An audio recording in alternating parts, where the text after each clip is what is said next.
बरं का भाऊ, पासपोर्ट माझ्या नावाचं काढलं आणि विमान प्रवास तुम्ही करताय.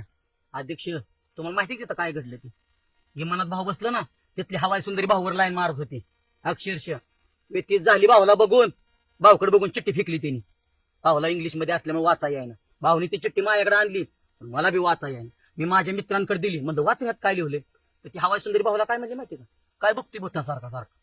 अक्षरशः खाली बघावं लागलं. ती पोरं म्हणली कोणासाठी लिहिली. म्हणलं काय माहिती, रस्त्यावर पडली होती, म्हणलं उचलून आणली. आणि आलेल्या भाऊनी मला सांगितलं, माझे तर मी आजपर्यंत भाऊला सांगितलं नाही ती हवाई सुंदरी अशी म्हणली. नाही तर भाऊने असता का विमान प्रवास केला असता, टमटमनी गेला असता अमेरिकेला.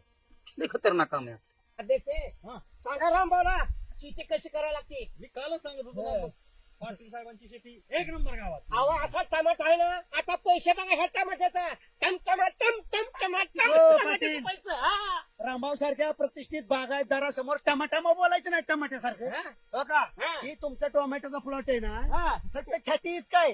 सुभाषराव, तुम्ही लहान होता, पाटील तुम्ही लहान होता ना, हम्म. त्यावेळेस आमचा टमाट्याचा प्लॉट असा साधला होता. क्रेनने आम्ही टमाटे तोडायचो, क्रेनने. अहो, चोर चोरी करून आमच्या तांबड्यात पायाची नाही, माणसं गावात नव्हती. नाही टोमॅटोचा प्लॉट ना केवळ भिजवणी वाचलं तुम्ही घालायला होता. विहिरीत भरपूर पाणी होतं. गणा बोंबलं हिंडतो इकडे तिकडे, तुम्ही तालुक्याला जात होता. वहिनी माझ्या समोर बोंबलत होत्या. टोमॅटोचा प्लॉट हाया साईडने घालायला. हो सुभाषराव, मुद्दाम गुराळ ढोरांना गरिबांच्या खाद्य हो म्हणून सोडून गेला निमित्त.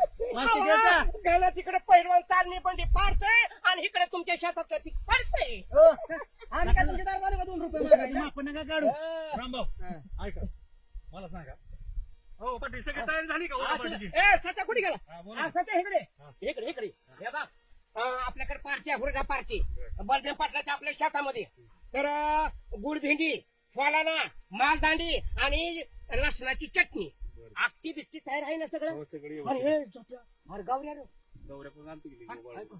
कंस कणस आहेत ना. हा, ये तुमच्या एवढा का असाव का गुडघे एवढ्याची वारीलाच म्हणतात हे नारळ एवढी. आवाज तुम्ही या की कसा आखटी मधून कणीस काढून सुभाषराव. चुळू चुळू चुळू चुळू तुम्हाला गरम गरम खाऊ घालतो. अक्षरशः बाळ्यांनी जेवणाचं नियोजन केलंय. हा. आज त्याची जिरवणारच हा. कोणाची जिरव बाळ्याची. कोणाची जिरव होता?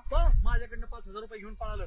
भरती म्हणलं होतं की जेवण देतो म्हणून. दिल ना. कशाला कुठं पण तुम्हाला मोठेपणा पाहिजे? सांग, तुम्हाला मोठेपणा कशाला पाहिजे? सुभाषराव, पैसे बाळाचं, खर्च बाळाचा, नाव रामभाऊ करणार. बाळाची बाजू बळडू नका. सारखा कुरगुड्या करतो, हे करतो आणि स्वतःला लय शेणा समजतो. कशाला पोटर पण तुम्हाला पाहिजे? गरीबाचा धाका बनायला लागलाय. एक मिनिट, पोटर पण कशाला पाहिजे? तुम्ही अख्ख्या गावात सगळ्यांना सांगून टाकलंय वे की मी जेवण देणार आहे म्हणून. माझ्या 5,000चं काय? ओ सुभाषराव, ती बाळ्या 5 रुपया खरा असते आणि 5,000ची आबरू खातोय. तुझी त्याची बाजू घ्यायची नाही लय. माझं मी बघतो. फुकाडी जेवायचं, गप्पी पण घराकडे निघायचं. माझं 5,000 पाटील असं